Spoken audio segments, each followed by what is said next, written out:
While we may have dodged the wrath of Hurricane Laura, guys like this little guy right here, after every rainstorm, might need help, and we are going to depend on our friends at the Houston SPCA's Wildlife Center of Texas. I have called upon my friend Brooke Yahney. She is part of the rehabilitation team here, and we've got so many questions about what people need to do when they find wildlife in their backyard or in their neighborhoods. Right. So where should we start if we see a squirrel or a little bird or any of these little guys that look like they need some help? Yeah, I mean, the first thing to do is determine whether or not they actually need help.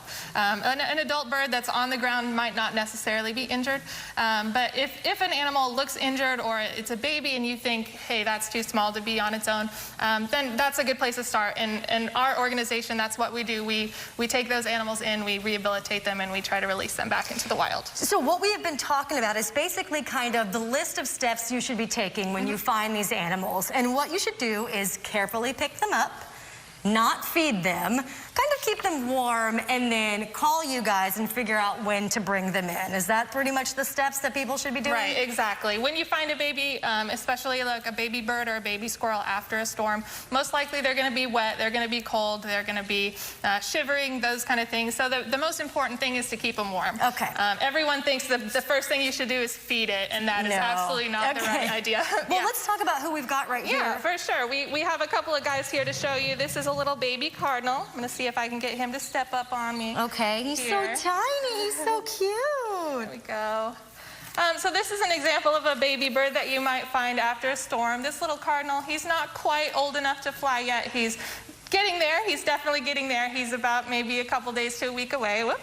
And so if you find a baby bird like this after a storm, he might not be orphaned. A lot of people will pick something like this up and say, oh, immediately he needs help, but he might not. Their parents are usually very good about taking care of them, and they do an excellent job, obviously.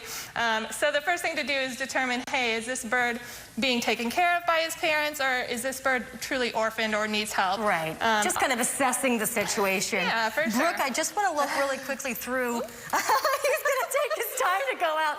We've got the little baby ducklings. We've got a teeny tiny baby squirrel. I feel like squirrels are very common in neighborhoods as well. Yes, for sure. So when you bring those in, that key is to just keep them warm, because this little guy looks like he's super tiny. His eyes aren't even open yet. I know. He's probably about 3 weeks old. And again, we want to stress, if you find a bird like, or a squirrel like this, don't feed it. Don't try to give it any kind of milk or anything. You just want to get it to a rehabilitator as soon as you can. But again, like birds, they might not be orphaned. The moms do come down from the trees and grab them and pick them up and take them back. That's great. But yeah. Well, Brooke, thank you so much for all the information. You guys are so wonderful. We thank you. The animals thank you for what they do. More information, just email them, info@wildlifecenteroftexas.org. You guys can find all the information at houstonlife.tv as well. Derek and Courtney, back to you guys. So cute. Oh my gosh, they're adorable. And it's great to see all the good work being done over there. I know. We're oohing and eyeing over here, and I love seeing sort of the behind the scenes and that owl just staring. I love it. Lauren, thank you so much. But